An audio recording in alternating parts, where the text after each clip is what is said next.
بسم اللہ الرحمن الرحیم۔ ایک نوجوان کا واقعہ۔ پہلے ان 72 جانثاروں نے داد شجاعت دیتے ہوئے اپنی جانیں راہ حق میں قربان کر دی۔ ان میں سے ایک نوجوان تھے جن کا نام وہب بن عبداللہ کلبی تھا۔ 18 سال کی عمر تھی، اٹھتی ہوئی جوانی، اور شادی کو ابھی 17 دن ہوئے تھے۔ والدہ نے کہا، جاؤ بیٹا، شہزادہ حسین پر قربان ہو جاؤ۔ دنیا میں کوئی والدہ اپنا اکلوتا بیٹا، اور وہ بھی جس کی شادی کی خوشیاں ابھی پرانی نہ ہوئی ہوں، جدا ہوتے دیکھ کر کیسے زندہ رہ سکتی ہے؟ میری زندگی کی کمائی تم ہو، اور میری آرزوؤں اور امیدوں کی تمنائیں تم ہی سے وابستہ ہیں، مگر اے میرے سعادت مند بیٹے، یہ سب امیدیں زہرا کے لال سے مقدم نہیں ہو سکتی۔ جاؤ اور جام شہادت پی کر اللہ کی راہ میں سرخروئی حاصل کرو۔ سعادت مند بیٹے نے جواب دیا، اماں جی، میں ایک لمحہ بھر بھی دیر کرنے کے لیے تیار نہیں، مگر میرے ساتھ امیدیں وابستہ کرنے والی کا کیا ہوگا؟ والدہ، اگر آپ اجازت دیں تو میں جاتے وقت اسے تسلی دیتا جاؤں۔ والدہ نے کہا، بیٹا، عورتیں ناقص العقل ہوتی ہیں، کہیں اس سعادت ابدی سے محروم نہ ہو جاؤ۔ بیٹا، شہادت وہ نعمت ہے جو قسمت والوں کو ہی حاصل ہوتی ہے، دیکھنا کہیں بیوی کی محبت اس راہ میں حائل نہ ہو جائے۔ اچھا، جاؤ اور اسے تسلی دے کر آؤ، دیکھنا جلدی سے آنا ہوگا۔ وہب نے اپنی بیوی کے پاس جا کر کہا، اے میری ہم سفر، میں میدان جہاد میں جا رہا ہوں۔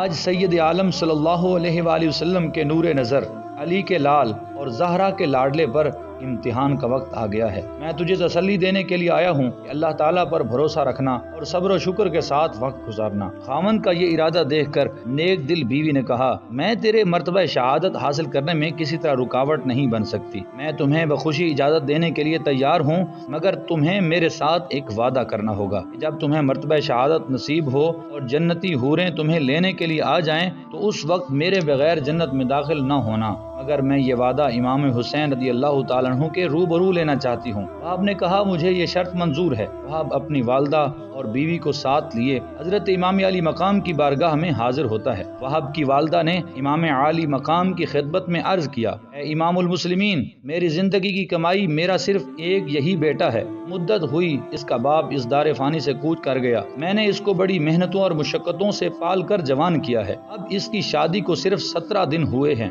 حضور، میدان جہاد میں جانے کی اجازت دیں تاکہ یہ اپنی عزیز ترین جان کو آپ کے قدموں پر قربان کر سکے۔ آپ نے بخوشی قبول فرما کر وہب کی بیوی کے سر پر ہاتھ پھیرتے ہوئے فرمایا، تیرا شوہر ابھی ابھی دیدار الہی سے مشرف ہونے والا ہے۔ حوض کوثر کے جام پلانے کے لیے جنت کی حوریں تیار کھڑی ہیں۔ بیٹی، آج تیری قسمت پر جنت کی حوریں رشک کر رہی ہیں۔ تم ایک مجاہد اور غازی کی بیوی ہو۔ حضرت امام کے تسلی بخش الفاظ سن کر نیک دل خاتون کی آنکھوں میں آنسو آ گئے۔ اس نے بھررائی ہوئی آواز میں عرض کیا، حضور، مجھے ان سب باتوں پر ناز ہے، مگر میں اسے اس شرط کے ساتھ میدان جنگ میں جانے کی اجازت دے سکتی ہوں کہ میرے بغیر جنت میں داخل نہ ہوں۔ میں یہ وعدہ حضور کے روبرو لینا چاہتی ہوں، اور اس کے بعد حضور مجھے موقع دیں کہ میں باقی زندگی اہل بیت کی خدمت میں گزار دوں۔ امام علی مقام کے روبرو وہب نے دست بستہ عرض کیا، اے ابن رسول صلی اللہ علیہ وآلہ وسلم، مجھے اپنی بیوی کی یہ شرط منظور ہے کہ میں اس کے بغیر جنت میں داخل نہیں ہوں گا، اور میرے بعد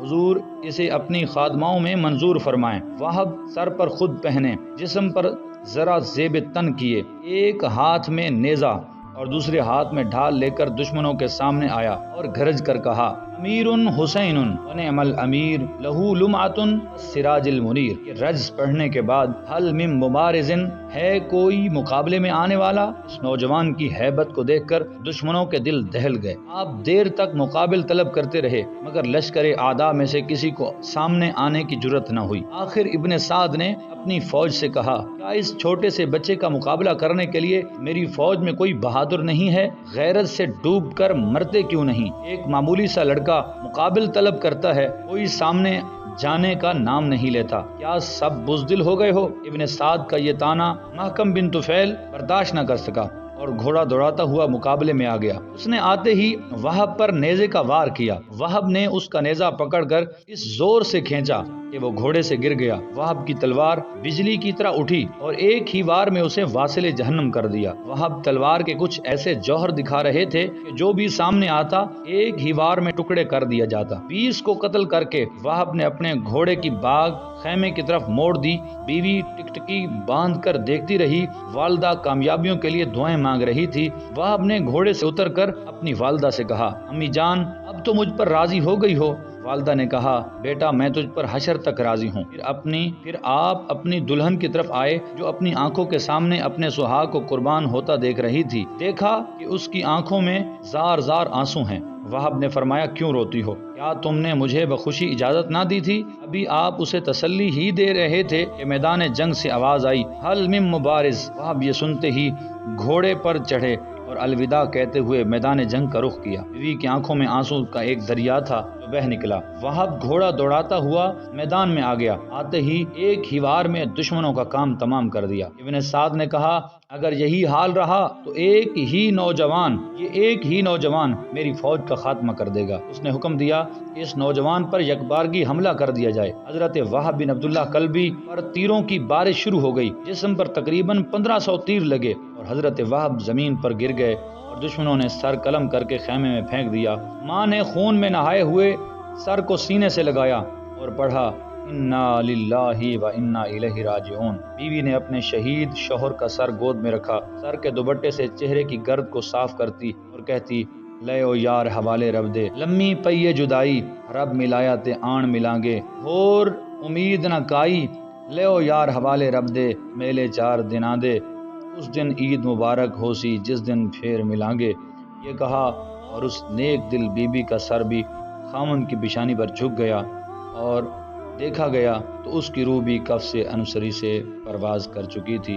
ناظرین محترم، اگر آپ کو یہ واقعہ اچھا لگا تو ہمارے چینل کو لائک کر دیجئے، سبسکرائب کر دیجئے اور بیل آئیکن کا بٹن دبا دیجئے۔ اگلی ویڈیو کے ساتھ جلد ملیں گے۔ اللہ حافظ۔